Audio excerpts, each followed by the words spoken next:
Si tu es coach et que tu utilises l'IA aujourd'hui, tu automatises probablement ta création de contenu, tes posts et peut-être même tes emails de prospection.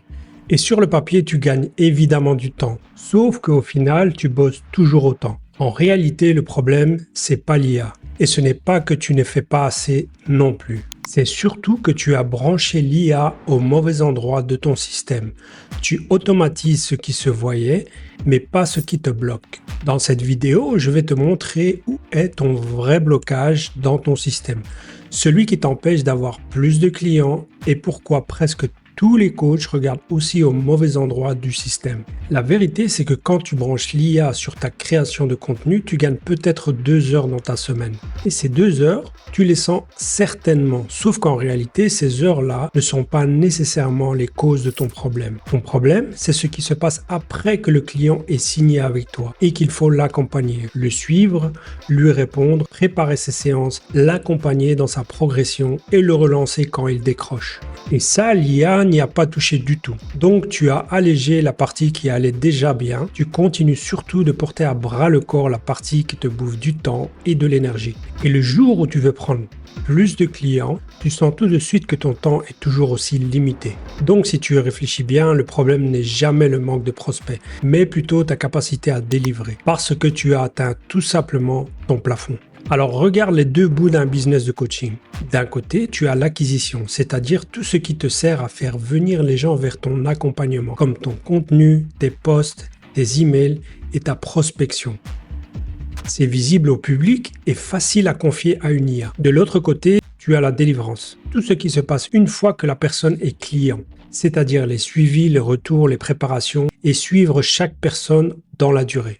Et ça, c'est invisible, ça se passe en privé. Personne ne voit cet aspect du business et tout le monde croit que ça ne peut pas être automatisé. Et c'est exactement pour ça que tu t'es trompé de cible.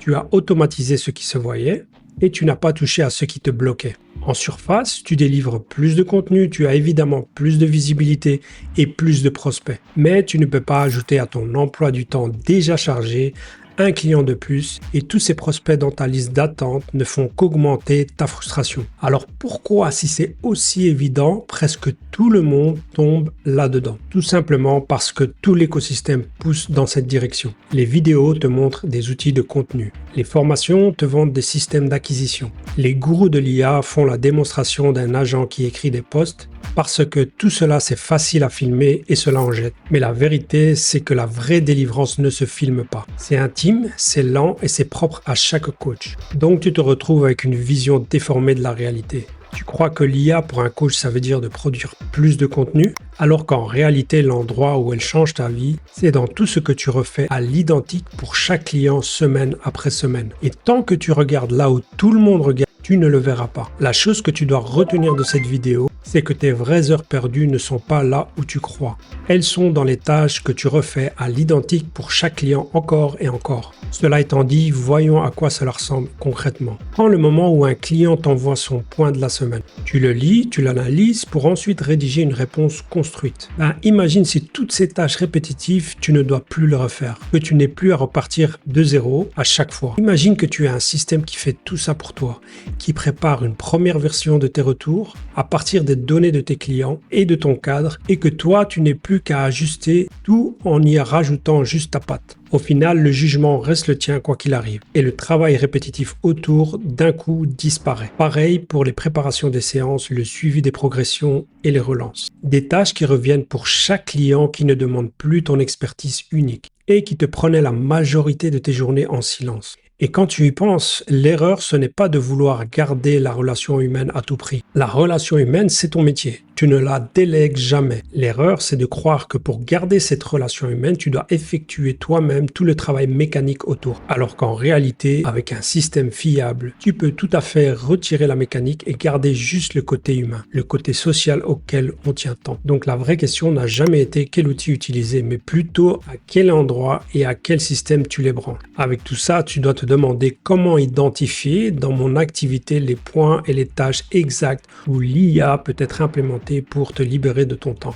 En fait, il y a 3 signes à identifier. Les premiers signes, ce sont les tâches répétitives qui reviennent constamment pour chaque client. Les deuxièmes, ce sont les tâches qui ne demandent pas ton jugement unique, comme préparer un suivi par exemple, retrouver où en est un client ou encore structurer un retour. Quand tu regardes, toutes ces tâches suivent une logique de répétition identique. Par contre, décider de fond de ce que tu vas communiquer à tes clients, ça reste ta décision et ton action. Troisième signe, ce sont des tâches qui te prennent ton temps et qui du coup t'empêchent de prendre plus de clients. Et enfin, le test final, c'est de te demander si tu avais 3 clients en plus demain.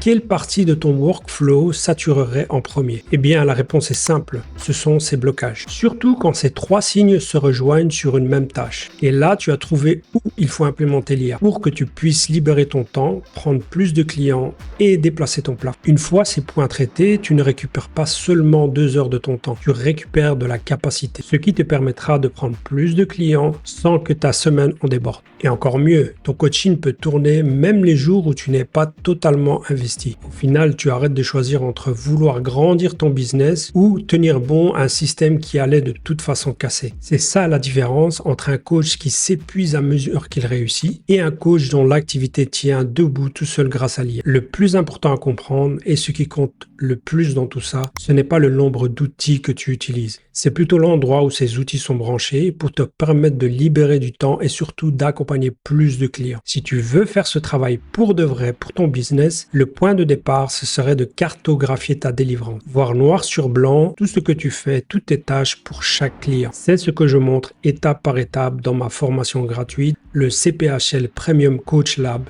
Le lien est dans la description. Et si ce genre d'angle t'a parlé, abonne-toi. On se retrouve dans la prochaine vidéo.